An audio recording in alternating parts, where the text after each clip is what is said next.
to attend the hearing of the committee.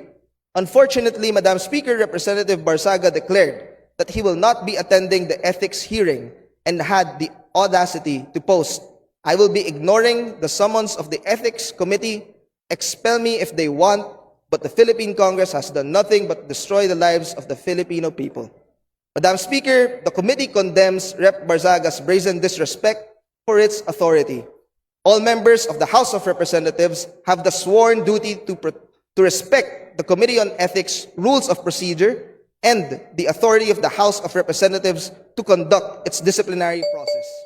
Choosing to entirely ignore the disciplinary proceedings in the Committee on Ethics in a manner that undermines the work of the committee ultimately undermines the House of Representatives as an institution. The committee shall not in any way tolerate conduct that brings the committee and the entire House into disgrace and contempt.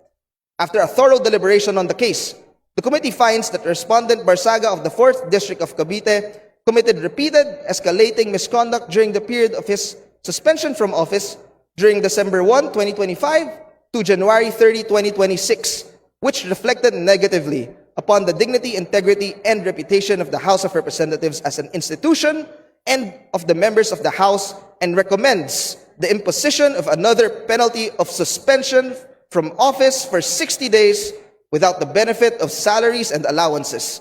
The imposition of the penalty carries with it a stern warning that a repetition of another misconduct would warrant a more severe disciplinary action, including expulsion from office. Maraming salamat, Madam Speaker.